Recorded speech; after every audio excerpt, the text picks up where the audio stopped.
এবার মুসলিম ধর্মে মানুষ মারা গেলে কেন বড়ই পাতার গরম পানি দিয়ে গোসল করানো হয় তা নিয়ে স্বাস্থ্য বিশেষজ্ঞরা দিলেন চাঞ্চল্যকর তথ্য। এত গাছের পাতা থাকতে কেন বড়ই গাছের পাতা ব্যবহার করা হয় জানলে অবাক হবেন আপনিও। এবার যেন ইসলাম ধর্মের এক অনন্য দৃষ্টান্ত তুলে ধরেছেন বিজ্ঞানীরা। কেন মৃত ব্যক্তিকে বড়ই পাতার গরম পানিতে গোসল করানো হয় এবং বিজ্ঞানীরা কি তথ্য দিল সেটাই জানবো আজকের আলোচনায়। প্রিয় দর্শক, আপনাদের কাছে একটি প্রশ্ন, কবরে আমাদের কয়টি প্রশ্ন করা হবে? অবশ্যই কমেন্ট করে উত্তর দিবেন আপনি যদি মুসলিম হয়ে থাকেন। ভিডিওটি অবশ্যই শেয়ার করে দিবেন, আপনার শেয়ারের মাধ্যমে আরো একবার ইসলামের সত্যতা প্রচার হবে ও বিশ্ববাসী জানতে পারবে বড়ই পাতার ভেতরে ইসলামের কি এমন লুকিয়ে আছে যার জন্য শুধু এই পাতার ব্যবহার করা হয়। একজন মানুষ মারা গেলে তাকে গোসল করানো, আগরবাতি গোলাপ জলে সাজানো, তার জানাজা ও সর্বশেষ কবরস্থ করার প্রক্রিয়া হয়ে থাকে।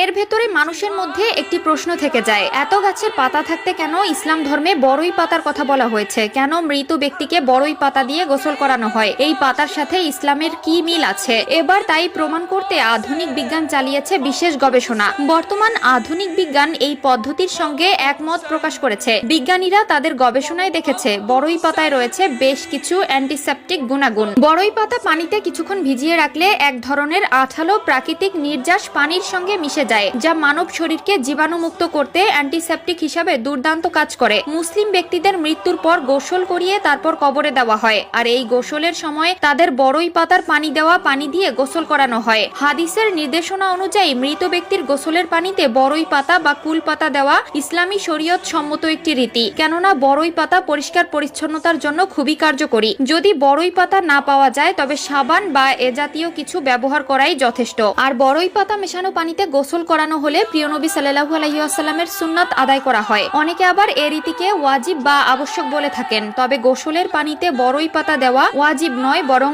আলেমগণ হাদিসের এ নির্দেশনাকে মুস্তাহাব বলেছেন। বিজ্ঞানের গবেষণা থেকে প্রমাণিত যে বড়ই পাতায় বেশ কিছু অ্যান্টিসেপটিক উপাদান রয়েছে, যা পানিতে কিছুক্ষণ ভিজিয়ে রাখলে বা পানিতে দিয়ে হালকা গরম করলে বড়ই পাতা থেকে এক ধরনের আঠালো নির্যাস পানির সঙ্গে মিশে যায়। আর এই নির্যাসগুলো মানুষের শরীরকে জীবাণুমুক্ত করার কার্যকরী অ্যান্টিসেপটিক হিসেবে কাজ করে। সহজে শরীরে যেমন পোকামাকড় আক্রমণ করতে পারে না, আবার দেহে সহজে পচন ধরে না। প্রায় ১৫০০ বছর আগে এ কারণেই বিশ্বনবী সাল্লাল্লাহু আলাইহি ওয়াসাল্লাম মৃত ব্যক্তিকে বড়ই পাতা মেশানো পানি দিয়ে গোসল করানোর কথা বলেছেন। সুতরাং মুমিন মুসলমানের উচিত মৃত মানুষকে বড়ই পাতা মেশানো হালকা গরম পানি দিয়ে গোসল দেওয়া। এতে মৃতের লাশ যেমন থাকবে জীবাণুমুক্ত পরিচ্ছন্ন, আবার হাদিসের নির্দেশনার উপরও যথাযথ আমল হবে। আল্লাহ তাআলা মুসলিম উম্মাকে হাদিসের উপর আমল করার তৌফিক দান করুক। মানুষের মৃত্যুর পর বড়ই পাতা মেশানো হালকা গরম পানি দিয়ে উত্তম পদ্ধতিতে গোসল দেওয়ার তৌফিক দান করুক। এক হাদিসে রাসূলুল্লাহ সাল্লাল্লাহু আলাইহি ওয়াসাল্লাম হযরত আলী রাদিয়াল্লাহু তাআলা আনহুকে লক্ষ্য করে বলেন, হে আলী, তিনটি জিনিসের ক্ষেত্রে বিলম্ব করবে না।